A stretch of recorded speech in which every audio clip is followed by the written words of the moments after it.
I look around and I see a group of individuals, various individuals with different backgrounds, different experiences, different journeys that we're all on. But we all share something in common. We have a desire to be someone bigger, to be someone better, a desire to be someone. And in this journey, we go along about it in various ways.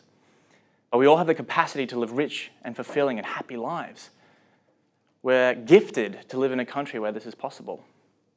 There's so much opportunity and possibility at our very fingertips. All we need to do is just reach out and take it. But I think very few of us truly do that. There's so much there, but we don't take it. Why?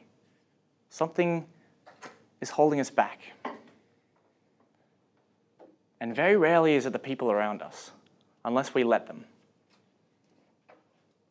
It's us. What are we doing to ourselves? It's a strange thing.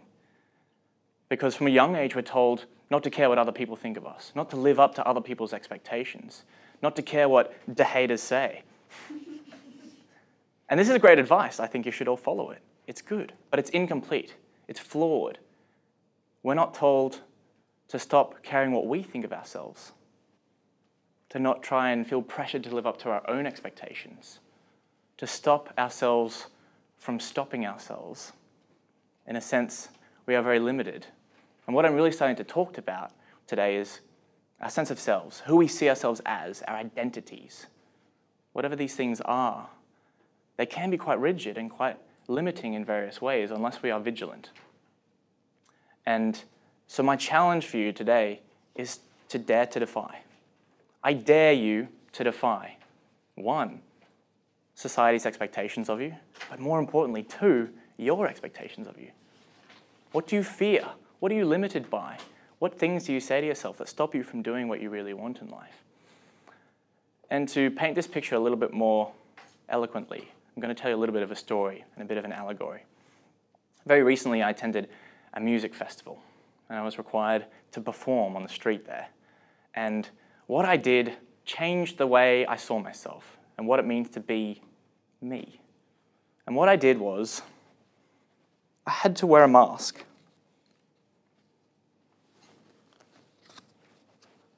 And this is something that I'd never done before.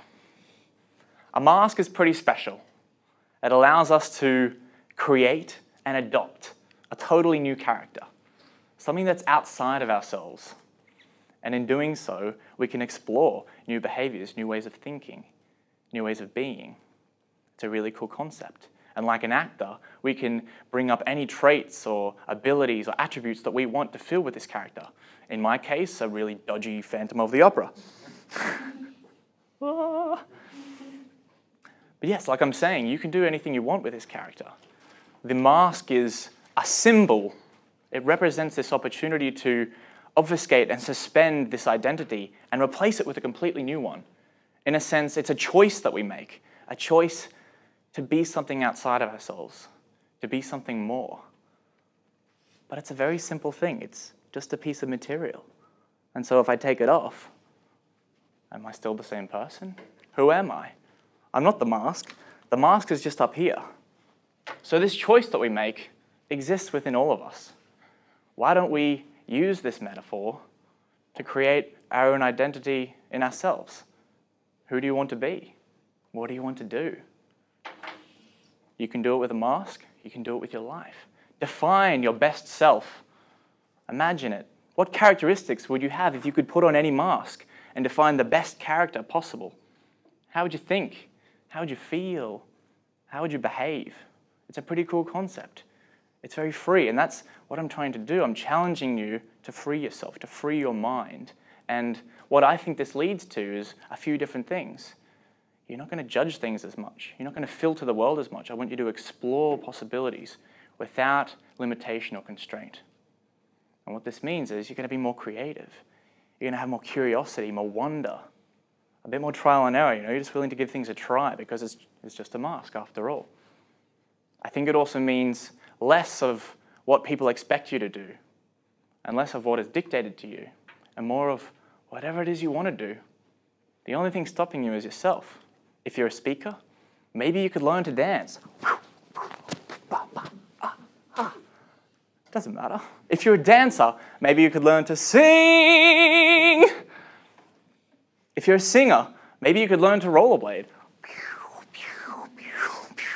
Or you could just make a goose of yourself on stage. It doesn't matter. We do these things with masks. We can do it in our real life. And to ground this now with a little bit of research, possible identity theory explains this in psychological science as the exploration and, more importantly, the experimentation with provisional selves, trying something new out and seeing how it goes. And this is done for two key reasons in the research. One, to give ourselves some new goalposts to aim towards. We come up with something that we want to try, let's aim towards it. It inspires new action, something different. It also gives us a sense of meaning. We can derive a sense of what's going on in our lives based on where these goalposts are. And so that has been linked to increases in well-being, increases in motivation. And if you do this in a deliberate way with action, you're actually going to lead a more rewarding life because you're constantly growing and constantly challenging yourself. But I also challenge you to do it in a random way. Just try something out of the blue. Whatever it is you do now, try something the complete opposite and see what happens. Because what I want you to do is to explore something that's outside of yourself in order to become freer in your mind. And this is really just an exercise in becoming more open-minded and more accepting of perspectives and realities that are different from your own. It's a really cool exercise. I challenge you. Dare to defy. I'll leave you with 3 key points that you'll need to remember if you're going out and doing this. The first one is, it's going to be tough. This is naturally going to be uncomfortable because it's outside of you. You're constantly breaching your comfort zone more and more. This will be a tough journey. The second point, it's context-bound. We wear these masks and play different roles in each aspect of our lives. But each of those has their own little bubble, their own little rigid identity that needs to be broken in various different ways. So you'll need to be creative in how you approach this. And the third point is, today's revelation soon becomes tomorrow's status quo.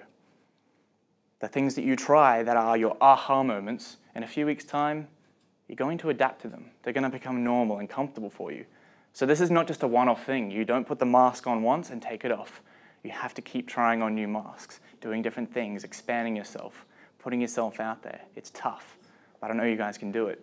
Go out, break the mold, seize the day, challenge the status quo, and dare to defy.